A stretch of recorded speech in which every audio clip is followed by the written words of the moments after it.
नमस्कार, आप देख रहे हैं जन टीवी में आपके साथ आकांक्षा पारिक। खबरों की शुरुआत से पहले एक नजर हेडलाइंस पर।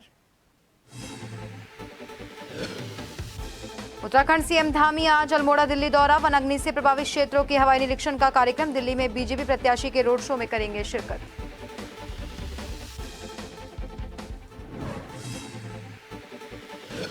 केरल से बद्रीनाथ आए यात्री का हृदय गति रुकने से निधन। जोशीमठ में हुआ अंतिम संस्कार। नगरपालिका कर्मचारियों की मदद से की गई अंत्येष्टि।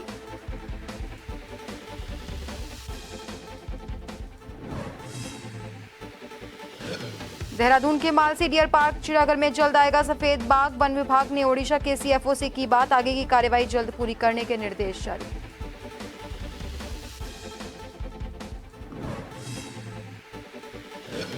बुद्ध पूर्णिमा पर हरिद्वार पहुंचे कई राज्यों के श्रद्धालु। गंगा नदी में भक्तों ने लगाई आस्था की डुबकी। पवित्र घाटों पर लगे जय गंगे के जयकारे।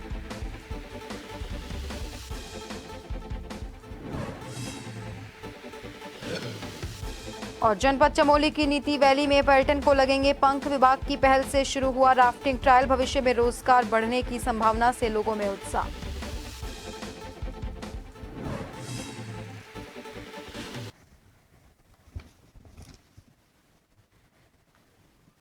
और अब खबरें विस्तार से। मुख्यमंत्री पुष्कर सिंह धामी आज आपको बता दें कि अल्मोड़ा और दिल्ली के दौरे पर हैं। अल्मोड़ा में वन क्षेत्र में लगी आग से प्रभावित इलाकों का हवाई निरीक्षण करने का कार्यक्रम उनका है। यहां से सीएम धामी दोपहर 3:30 बजे दिल्ली पहुंचेंगे। वहां पर वो बीजेपी प्रत्याशी बांसुरी स्वराज के पक्ष में रोड शो में शिरकत करेंगे और इसमें सीएम धामी शामिल होंगे। आपको बता दें कि आज बीजेपी प्रत्याशी बांसुरी स्वराज के पक्ष में रोड शो रखा गया है और इसमें सीएम धामी भी शामिल होंगे। इसके साथ ही उनका अल्मोड़ा में भी आज कार्यक्रम है। और खबर पर ज्यादा जानकारी के लिए हमारे साथ उत्तराखंड के ब्यूरो चीफ एसएन पंत सीधा हमारे साथ फोन लाइन पर जुड़ चुके हैं। एसएन पंत जी, आज मुख्यमंत्री पुष्कर सिंह धामी का अल्मोड़ा और दिल्ली दौरा है जहां पर वो जाएंगे, तो ऐसे में क्या कुछ उनके दिन भर के आज कार्यक्रम रहने वाले हैं? बिल्कुल आकांक्षा, आपको बताना चाहूंगा उत्तराखंड के मुख्यमंत्री लगातार, क्योंकि भारतीय जनता पार्टी ने उनको स्टार प्रचारक की सूची में रखा है, तो वो केंद्रीय आलाकमान के दिशा निर्देश पर देश के अलग अलग राज्यों में जहां पर लोकसभा चुनाव के लिए मतदान होना है, अपने प्रत्याशियों के पक्ष में माहौल बनाने का काम कर रहे हैं। कहीं वो जनसभा को संबोधित कर रहे हैं, कहीं वो रोड शो कर रहे हैं और कहीं वो विचार गोष्ठी में शामिल हो रहे हैं। खासतौर पर आज की कार्यक्रम की बात करें तो आज उनके 2 कार्यक्रम हैं। अभी वो वर्तमान में अल्मोड़ा में है। अल्मोड़ा में हवाई सर्वेक्षण कर रहे हैं। वनाग्नि की तमाम घटनाओं पर कितने हेक्टेयर वन संपदा का नुकसान हुआ है, इसकी भरपाई कितने पेड़ लगाकर की जाएगी और किस तरीके से अधिकारी मौके पर आकर के काम कर रहे हैं, कैसे जो बेपरवाह अधिकारी हैं उनको कैसे सस्पेंड किया जा रहा है, कर्मचारियों को कैसे चेतावनी दी जा रही है, उसको उचित दिशा निर्देश वो अधिकारियों को दे रहे हैं। उन्होंने सीधे तौर पर पहले भी इस बात का ऐलान किया था। लेकिन अफसोस की बात यह है आकांक्षा कि वर्तमान में मुख्यमंत्री राजनीतिक कार्यक्रमों में भी नजर आ रहे हैं, उत्तराखंड के ज्वलंत मुद्दों पर भी ग्राउंड पर नजर आ रहे हैं, लेकिन कहीं न कहीं उनके कैबिनेट के जो विभागीय मंत्री हैं वो नजारा दें, वो नजर नहीं आ रहे हैं। ये अपने आप में बड़ा सवाल है और उत्तराखंड की जनता भी यही पूछना चाहती है कि उत्तराखंड के मुख्यमंत्री तो हर मोर्चे पर अपने आप को साबित कर रहे हैं, हर मोर्चे पर वो प्रधान सेवक बनकर के काम करने का काम कर रहे हैं, लेकिन विभागीय मंत्री, कैबिनेट मंत्री कहाँ हैं? क्यों वनाग्नि की घटनाओं को लेकर वन मंत्री मौजूद नहीं है ग्राउंड पर? वन मंत्री अधिकारियों की बैठक नहीं ले रहे हैं, आकलन नहीं कर रहे हैं, क्योंकि मुख्यमंत्री को हर जगह उतरना पड़ रहा है। दूसरा कार्यक्रम अगर हम बात करें मुख्यमंत्री पुष्कर सिंह धामी की, तो आज वो बांसुरी स्वराज के पक्ष में एक बड़ी जनसभा को संबोधित करेंगे दिल्ली में। यानी क्योंकि दिल्ली में उत्तराखंड के जो प्रवासी प्रदेश के लोग हैं वो लगातार वहां पर चाहते हैं कि उत्तराखंड के तमाम नेता जन प्रचारों में वहां पर पहुंचे, जिसका सीधा असर मौजूदा प्रत्याशी को सीधे तौर पर मिलेगा चुनाव में। उसको लेकर के केंद्रीय आलाकमान इसको समझता है, इसीलिए उत्तराखंड के मुख्यमंत्री की दोहरी भूमिका निभाते हुए उनको जिम्मेदारी दी गई है कि एक तरफ आप राज्य को संभालिए, दूसरी तरफ चुनाव प्रचार के अभियान में आप अभिन्न अंग बनकर के काम करेंगे। और इसी कड़ी में 3:30 बजे उत्तराखंड के मुख्यमंत्री दिल्ली पहुंचेंगे और वो दिल्ली में बांसुरी स्वराज के पक्ष में एक माहौल बनाने का प्रयास करेंगे। जी, बहुत बहुत धन्यवाद एसएन पंत सर, हमसे जुड़ने के लिए और तमाम जानकारी साझा करने के लिए। तो आप सभी को बता दें कि मुख्यमंत्री पुष्कर सिंह धामी का अल्मोड़ा और दिल्ली दौरा आज रहने वाला है, जहां अल्मोड़ा में वन क्षेत्र में लगी आग से प्रभावित इलाकों का वो हवाई निरीक्षण करेंगे। इसके साथ ही दोपहर 3:30 बजे दिल्ली पहुंचेंगे, जहां पर बीजेपी प्रत्याशी बांसुरी स्वराज के पक्ष में एक रोड शो है जिसमें वो शिरकत करेंगे।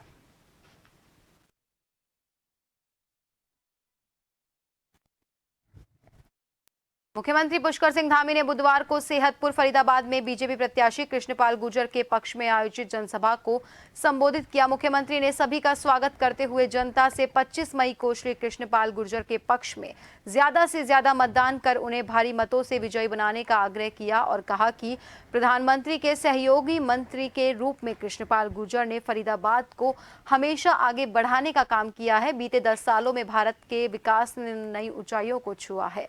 मुख्यमंत्री ने कहा कि प्रधानमंत्री मोदी ने देश में यूपीआई पेमेंट को आगे बढ़ाने का काम किया, जिसके बाद सबसे ज्यादा यूपीआई पेमेंट अब भारत में होता है। सीएम धामी ने कहा कि कांग्रेस फिर से देश को भ्रष्टाचार में डालने की बात करती है। कांग्रेस पार्टी भ्रष्टाचार करने के लिए तड़प रही है।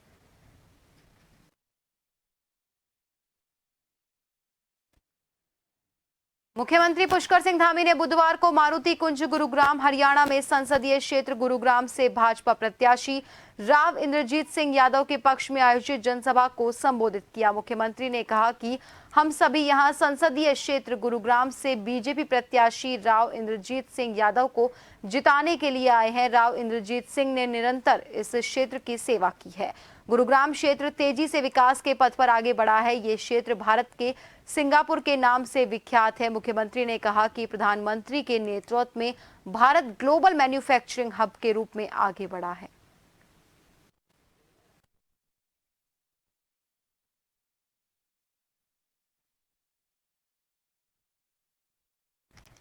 केरल के एक यात्री की बद्रीनाथ में हृदय गति रुकने से आकस्मिक मृत्यु होने पर उनके शव को विष्णुप्रयाग लाया गया, जहां अंतिम संस्कार के लिए इन यात्रियों के पास कोई भी सामग्री उपलब्ध नहीं थी और ये सिर्फ अकेले व्यक्ति थे। इनके पास 4 महिलाएं 2 पुरुष थे। उनमें से एक पुरुष की मृत्यु होने पर एक व्यक्ति द्वारा अंतिम संस्कार किया जाना संभव नहीं था। उनके द्वारा पालिका के नंबर पर फोन किया गया। इनको निःशुल्क अंतिम संस्कार के लिए सभी सामग्री उपलब्ध करवाई गई और हिंदू रीति रिवाज से उक्त केरल के यात्री का जोशीमठ पालिका के कर्मचारी द्वारा अंतिम संस्कार किया गया। मेरे बहन के आदमी के डेड हो गए थे कल रात को 2 बजे। वहाँ से हमने एम्बुलेंस से लेकर यहाँ पर एक विष्णुप्रयाग आ गए। एक आदमी को ले आए। उसके बाद यहाँ पर एक बंदे ऐसे मिले मुझे, उनको मैं बोले ऐसी बात ऐसा है, तो उन्होंने बोले रुको मैं आपको एक आदमी का फ़ोन करा देता हूँ, बात करा देता हूँ। बाद जब बंदे ने मुझे फ़ोन नंबर दिया तो मेरा ट्रूकॉलर के अंदर महानगर पालिका के आया था। उसके बाद मुझे पता चला कि वो महानगर पालिका का व्यक्ति है। फिर वो बंदे को मैंने फ़ोन किया तो उन्होंने बोले सर हमारे आधे घंटे में मैं पहुँच रहा हूँ। उनने 2 बंदे के साथ आए हमारे शुरुआत से लेकर आखिरी तक, जब तक वो जगह से हमारे पूरी परिवार हिले नहीं।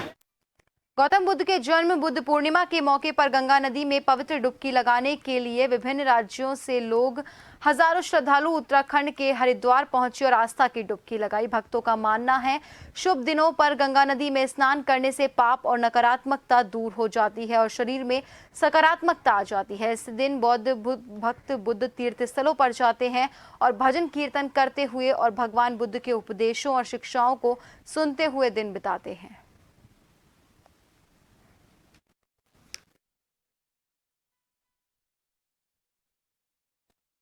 प्रयागराज में बुद्ध पूर्णिमा के मौके पर गुरुवार को श्रद्धालु बड़ी संख्या में गंगा नदी में स्नान करने के लिए पहुंचे। श्रद्धालुओं ने कहा कि बुद्ध पूर्णिमा पर सूर्योदय से पहले गंगा स्नान करना शुभ माना जाता है और पाप और नकारात्मकता इससे दूर हो जाती है और शरीर में सकारात्मकता आ जाती है। बुद्ध पूर्णिमा के मौके पर बौद्ध धर्म से जुड़े लोग बुद्ध तीर्थ स्थलों पर इकट्ठा होकर भगवान बुद्ध के उपदेशों और उनकी दी हुई शिक्षाओं को सुनते हैं।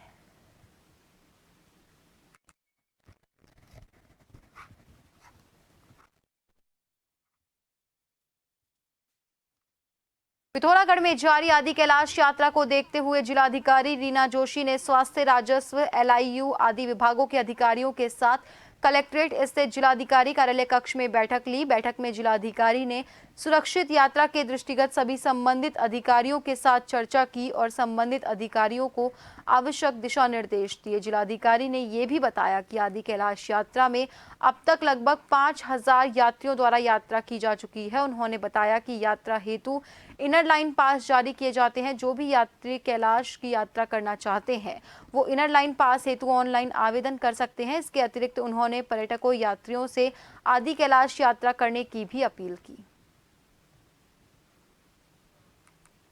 आदि कैलाश यात्रा शुरू हो चुकी है। अभी तक काफ़ी बड़ी मात्रा में टूरिस्ट यहाँ पर आए हैं। लगभग 4,500 से 5,000 लोग ऑलरेडी दर्शन कर चुके हैं और पर डे भी काफ़ी डिमांड भी आ रही है।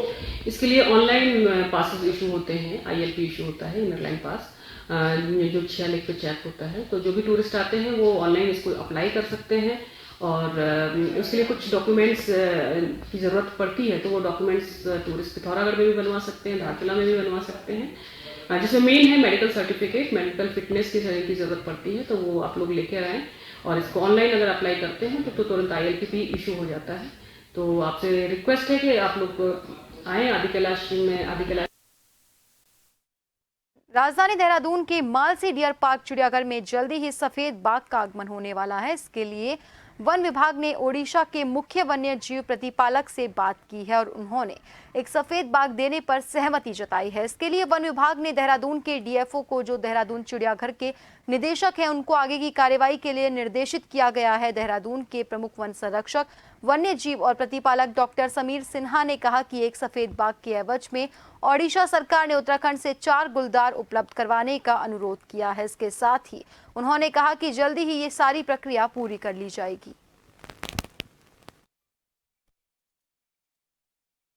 उड़ीसा सरकार से जो अनुरोध हमें प्राप्त हुआ है, उन्होंने ये अपेक्षा की है कि उनको हम 4 गुलदार अपने रेस्क्यू सेंटर से उपलब्ध कराएं और इस पर राज्य सरकार से हमने अनुमति मांगी है और हमें विश्वास है कि जब जैसे ही ये कार्रवाई करने की अनुमति में मिलती है उसके बाद हम इस सफ़ेद बाघ को यहाँ पर ला पाएंगे, जो निश्चित रूप से देहरादून चिड़ियाघर के लिए एक बहुत बड़ा आकर्षण साबित होगा। नैनीताल के स्थानीय लोगों ने पुलिस प्रशासन द्वारा जहां तहां वाहनों के काटे जा रहे चालानों को लेकर कोतवाली का घेराव किया।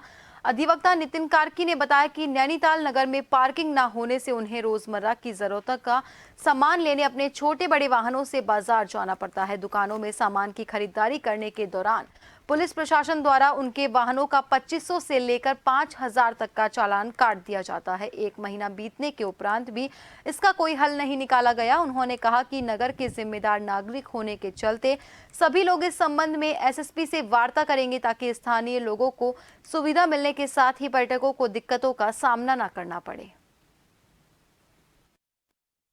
पिछले कुछ दिनों में भी हम लोग नैनीताल में जो पार्किंग स्पॉट्स अभी चिन्हित नहीं हुए हैं उनके लिए माननीय SP सिटी महोदय और CO साहब से मिले थे और निरंतर हम लोग कहते आ रहे हैं कि कुछ हमें पार्किंग स्पॉट दे दीजिए जहां पर रोजमर्रा की जो हमारे काम होते हैं उनके लिए हम लोग रुक सकें, बैठ सकें, इंतजार कर सकें, लेकिन कोई भी पार्किंग स्पॉट अभी दिया नहीं है और नैनीताल को पूरा नो पार्किंग जोन घोषित कर दिया गया है। अब उससे क्या हो रहा है कि चालान पे चालान हो रहे हैं, घर के आगे गाड़ियां खड़ी हैं उन पे भी चालान हो रहे हैं, रोड से ऊपर गाड़ियां खड़ी हैं, रोड में नहीं खड़ी हैं, तब भी चालान हो रहे हैं। तो हमारा केवल ये एक कहना था कि माननीय SSP महोदय जो हमारे हैं उनसे एक बार वार्ता हो जाए, किस प्रकार से हम लोगों को चलना है वो हमें पता चल जाए, क्योंकि यहाँ तो कुछ पता ही नहीं चल रहा हमें क्या करना है। और खबरों में रुकेंगे एक छोटे से ब्रेक के लिए।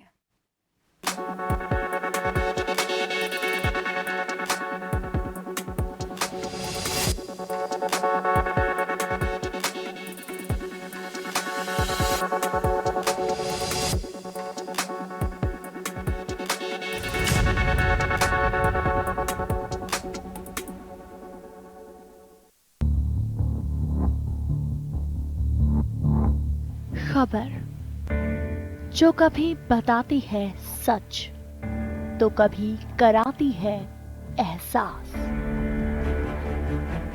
खबर जो है कुछ खास। खबर ही तो है जो कभी बनती है राजनीति से तो कभी व्यापार से, कभी आती है खेल से तो कभी मनोरंजन से, कभी खुशी से तो कभी गम से। हाँ, खबर ही तो है। खबर थमती नहीं और ना ही थमेंगे हम, क्योंकि हम हैं जन टीवी, जन जन की आवाज।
कानून के शिकंजे से बेपरवाह गुनहगार जुर्म करने को फिर से है तैयार। रात के सन्नाटे को चीरती इन मासूम चीखों में छिपा है जुर्म का कोई गहरा राज। हम बारीकी से करते हैं पर्दाफाश ताकि आपको कर सकें खबरदार। क्राइम रिपोर्ट शनिवार रात 8:30 बजे।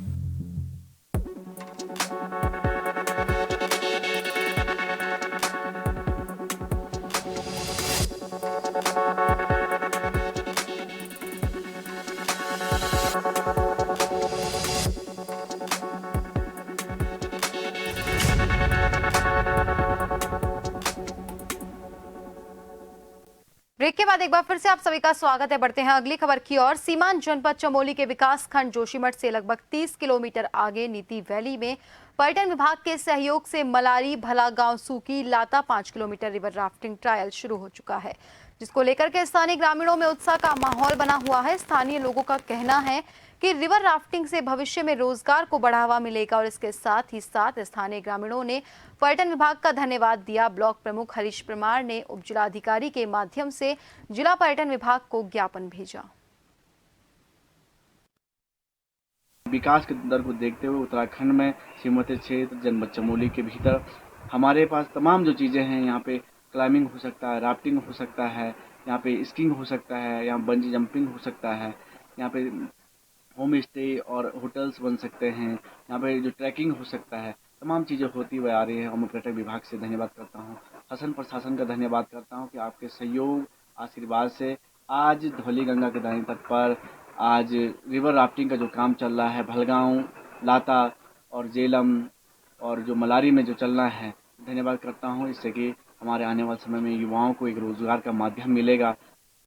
मसूरी में रिस्पना नदी के उद्गम स्थल मौसी फॉल पर कुछ सामाजिक तत्वों द्वारा सीवरेज और गंदगी डाली जा रही है, जिससे रिस्पना नदी बदबूदार और गंदी हो गई है, जिसको लेकर स्थानीय निवासियों में भारी आक्रोश व्याप्त है। स्थानीय लोगों ने अमित पवार के नेतृत्व में मसूरी एसडीएम डॉक्टर दीपक सैनी को ज्ञापन देकर रिस्पना नदी के उद्गम स्थल मौसी फॉल में डाली जा रही सीवरेज और गंदगी रोकने की मांग की। अमित पवार ने एसडीएम मसूरी से मांग की है कि मसूरी में रिस्पना नदी के उद्गम स्थल मौसी फॉल में डाली जा रही गंदगी और सीवरेज को तत्काल प्रभाव से हटाया जाए और जिन लोगों द्वारा रिस्पना नदी को गंदा किया जा रहा है उनके खिलाफ सख्त कार्रवाई की जाए। जो मौसी फॉल नदी है, जिसको ऋषिपर्णा और रिस्पना नदी भी कहा जाता है, उसके अस्तित्व पर एक खतरा सा मंडरा रहा है। खतरा इस बात का कि कहीं ये नदी समाप्त तो नहीं हो रही है। जहां हमारे मुख्यमंत्री से बचाने के लिए जा रहे हैं, वहीं एक तरफ ये समाप्ति की ओर जा रही है और इसमें नगरपालिका मसूरी की तरफ से कुछ ऐसी गंद डाली जा रही है। सीवर लाइन का है, कहते हैं कि कोई एक नगरपालिका ने पूरा विस्तारण का एक केंद्र बना रखा है, वहाँ पे एक बायोमीथेन प्लांट लग रहा है, उसकी कोई गंध है उसकी, और आपका जल संस्थान की एसटीपी है या उसकी लीकेज है। दो बड़े बड़े स्कूल, वुडस्टॉक स्कूल या एलन वाइनबर्ग एलन स्कूल कहते हैं, इनका सीवर लाइन है। बुधवार को बीजेपी ओबीसी मोर्चा प्रदेश अध्यक्ष राकेश गिरी और प्रदेश महामंत्री नेत्रपाल मौर्य आदि कैलाश यात्रा से लौटते समय लोहाघाट पहुंचे। लोहाघाट पहुंचने पर बीजेपी ओबीसी मोर्चा प्रदेश उपाध्यक्ष गोविंद वर्मा सहित भाजपा पदाधिकारियों और कार्यकर्ताओं ने उनका जोरदार स्वागत किया। इस दौरान ओबीसी मोर्चा प्रदेश अध्यक्ष राकेश गिरी ने कहा कि प्रधानमंत्री मोदी के शासन में ओबीसी समाज के लोगों के जीवन स्तर को ऊंचा उठाने के लिए कई योजनाएं चलाई गई हैं।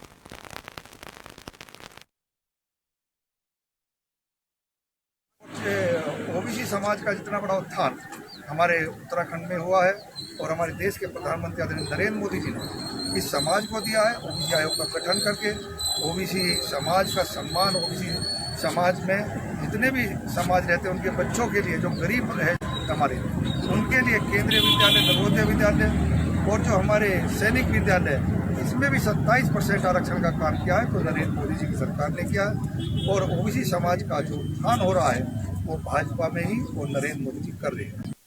कांग्रेस विधायक सुमित हृदयेश ने बीजेपी सरकार पर आरोप लगाते हुए कहा कि राज्य सरकार निकाय चुनाव को पूरी तरह से टालने का प्रयास कर रही है। आरोप लगाते हुए कहा कि ये सरकार हाईकोर्ट को गुमराह करने में भी पीछे नहीं है। गलत शपथ पत्र देकर कोर्ट को गुमराह किया जा रहा है। निकाय चुनाव में भी सरकार ने कुछ ऐसा ही किया है।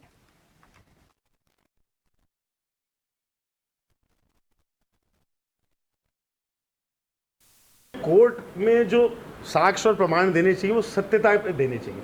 तो सरकार को पहले कहना नहीं चाहिए था कि हम जून में करा देंगे, और हमें तो पता था कि तकनीकी तौर से, क्योंकि आचार संहिता ही जिस दिन शपथ ग्रहण होता है उस दिन हटती है, तो वो तो वैसे ही 6 जून के बाद होगा। तो अब किस सोच के साथ इन्होंने वो शपथ पत्र सम्मानित हाई कोर्ट में दिया, ये गंभीर विषय है कि सरकार कोर्ट को भी गलत अपने शपथ पत्र दे रही है और फिर पब्लिक में आके अलग बात कह रही है। तो मेरे ख्याल से 4 जून को जो झटका लगने वाला है, उस झटके की देरी और उस विलंब से के बाद ही विचार हो पाएगा कि निकाय चुनाव ये कब कराएं। उत्तराखंड सरकार का 4 धाम मंदिरों की परिधि में रील और वीडियोग्राफी करने को प्रतिबंधित करने की तर्ज पर हरिद्वार के मंदिरों में भी इसे अपनाने की तैयारी जारी है। मनसा देवी मंदिर ट्रस्ट के अध्यक्ष महंत रविंद्रपुरी ने सरकार के इस कदम की सराहना करते हुए इसे एक अच्छी पहल बताया और बहुत जल्द मनसा देवी मंदिर में भी इसे लागू करने की बात कही।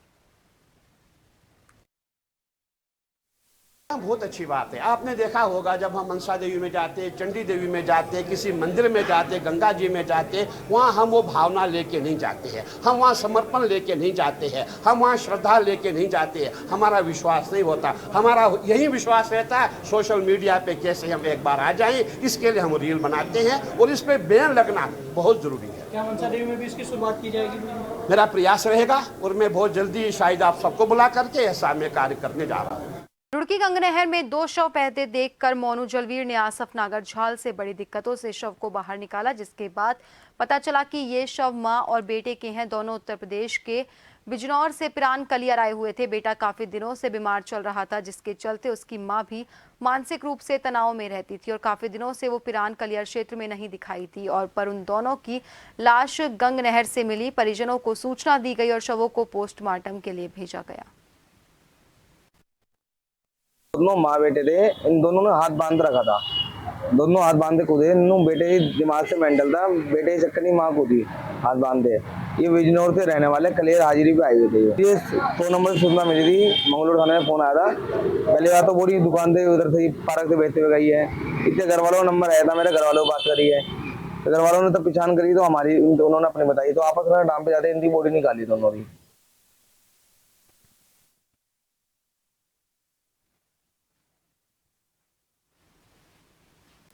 और अब आखिर में एक नजर हेडलाइंस पर।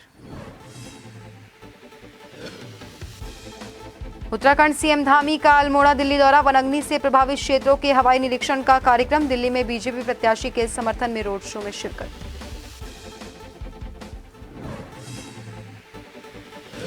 केरल से बद्रीनाथ आए यात्री का हृदय गति रुकने से निधन। जोशीमठ में हुआ अंतिम संस्कार। नगरपालिका कर्मचारियों की मदद से की गई अंत्येष्टि।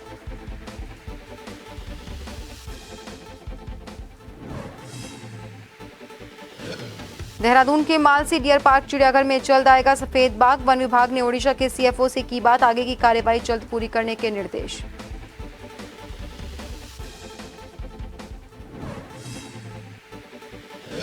बुद्ध पूर्णिमा पर हरिद्वार पहुंचे कई राज्यों के श्रद्धालु। गंगा नदी में भक्तों ने लगाई आस्था की डुबकी। पवित्र घाटों पर लगे जय गंगे के जयकारे।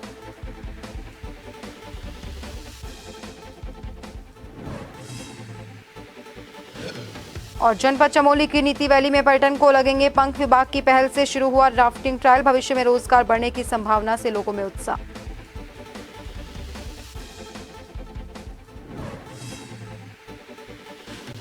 और फिलहाल के लिए बुलेटिन में इतना ही। बने रहिए जन टीवी के साथ। नमस्कार।